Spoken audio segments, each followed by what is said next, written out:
विजय माल्या ये वो शख्स है जिनकी जिंदगी का नारा था लिव लाइफ किंग साइज, लेकिन आज ये शख्स एक भगोड़ा है और लंदन की गलियों में ये पब्लिक ट्रांसपोर्ट से ट्रैवल करता है। इनकी जिंदगी से आपको सीख मिलती है कि सपने देखना बहुत जरूरी है, लेकिन ये ना भूलिए कि आपके पैर जमीन पे हो। अब अनफॉर्चुनेटली मिस्टर विजय माल्या, जिन्हें एक वक्त इंडिया का रिचर्ड ब्रैंसन का कहा जाता था, और ही वॉज ऑफ फ्लेम्बॉयड बिजनेसमैन जो काफी शुरुआत की थी उन्होंने दारू के धंधे से। और फिर 2005 में उन्होंने अपनी एक एयरलाइन खोली थी, किंगफिशर एयरलाइंस, और बहुत धूमधाम से इसे खोला गया था। और फिर आगे जाके इन्होंने बहुत सारे पैसे खर्च किए, और भारत में जो कोई एयरलाइन थी जिसने 380 एयरक्राफ्ट खरीदने का सोचा था, तो वो थी हमारी किंगफिशर एयरलाइंस। लेकिन 7 साल के अंदर बस किंगफिशर की उड़ान बस कुछ इस तरह गिरी कि इसे 2012 में इसके ऑपरेशंस को बंद करना पड़ा। विजय माल्या, उनके ऊपर केस लग गए काफी कि उन्होंने पब्लिक का पैसा लिया और वो फरार हो गए।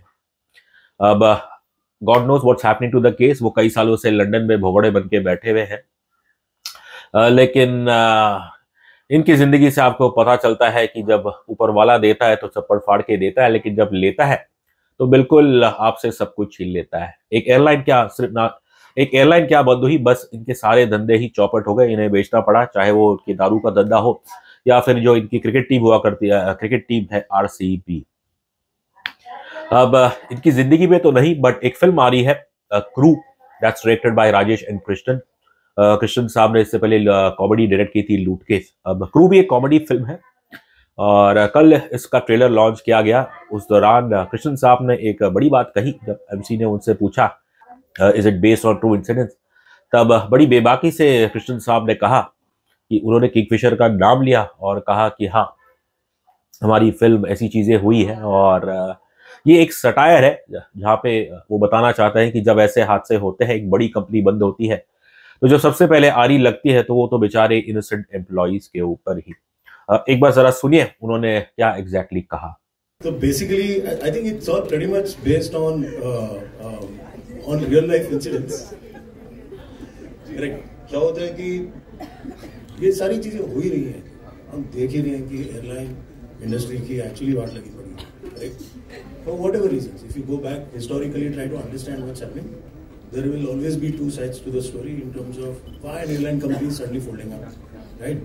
But if you look at the human side of it, there are employees who finally get the short end of the stick, correct? So if you look at the environment, it is pretty much based on an environment. It is really based on environment. तो ऐसा है कि है सच्ची घटना पे ही मतलब आधारित है सारी चीजें। As you heard, कृष्ण साहब ने क्लियर कर दिया कि उनकी फिल्म एक सटायर है और उनका जो फोकस है वो ज्यादा है एम्प्लॉइज के ऊपर कि जब कंपनी बंद होती है तो पहले नौकरी इन बेचारों की जाती है और नौकरी जाने से पहले जो इनकी हाल होती है कि महीनों तक तनख्वाह नहीं मिलती।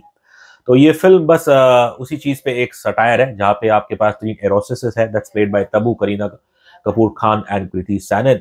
अब लूटकेस कहीं ना कहीं दोनों फिल्मों देखे, लूटकेस और अब क्रू का ट्रेलर देखे, एक टेम्पलेट सा है कि कैसे जो लीडिंग कैरेक्टर्स है उनकी जिंदगी झंड है और फिर ऊपर वाला उन्हें एक एक लूट केस में तो पैसा, it was a bag of cash, और यहाँ पे इन 3 एरोस्टर्स को एक पैसेंजर जिसकी डेथ हो जाती है इन फ्लाइट में, उसके बदन से इन्हें सोने की बटियां मिलती है और बस वहीं पे इन तीनों लड़कियों का लालच आ जाता है। और बट सवाल यही है कि आप उस सोने को प्लेन से कैसे बाहर लेके जाएंगे। पूरा ट्रेलर आप देखें तो ऐसा लग रहा है कि शायद हाँ they manage to get it out. और फिर बट ऐसा ही होता है कि जब आप कोई काला धन वो आपके हाथ लगता है तो फिर उसे तो हजम करना या इवन सलामत रखना बड़ा मुश्किल होता है। Same thing happened with Lootcase और यहाँ पे भी कुछ ऐसा ही देखने को मिलेगा। बस ये है कि लूटकेस की दुनिया एक आम इंसान की, एक चौल वाले की दुनिया थी और ये जो क्रू की जो दुनिया है वो ऑब्वियसली इन एरोसिस के बारे में है। अब ये फिल्म विजय माल्या के ऊपर कोई बायोपिक तो नहीं है, but it is simply a satire on the employees of defunct airline.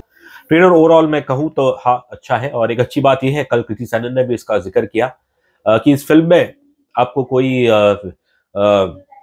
Man bashing, कोई फेक फेमिनिज्म ऐसा कुछ देखने को नहीं मिलेगा। ये सिर्फ एक out and out comedy film है और 3 बहुत कम होता है कि किसी फिल्म में आपको 3 विविड कैरेक्टर्स हो और वो कॉमेडी कर रहे हो। तो मैं यही कह सकता हूँ कि ट्रेलर तो वैसे ठीक ठाक लगा है, लेकिन डर यही रहता है कि जब बालाजी की फिल्म होती है कि ट्रेलर में कुछ और होता है और फिर जब फिल्म पूरी देखते हैं तो वो बिल्कुल थाई टाई फिश रहती है। फिर भी मैं उम्मीद करूंगा, ट्रेलर से हमें डेफिनेटली एक क्यूरोसिटी जागृत हुई है, और खासकर तब्बू जो आई थिंक कॉमेडी बहुत कम करती है, तो जब वो ऐसी फिल्म करती है तो दर्शक उन्हें देखना चाहते हैं। करीना कपूर खान, आई होप कि इस बार रिलीज से पहले वो कोई टेढ़े बड़े बयान ना दे, और कृति सानन के करियर के लिए तो मेरे ख्याल से ये फिल्म बहुत ही इंपॉर्टेंट है, क्योंकि मेरे ख्याल से लंबा समय हो गया है कि उन्होंने कोई ढंग की फिल्म की है। बस अब ये देखना है कि क्रू के अंदर जो लोचा है, जो कॉमेडी है, क्या उससे दर्शक प्रभावित होगी। इसका जवाब हमें मिलेगा 29 मार्च को, जब क्रू थिएटर्स में रिलीज होगी।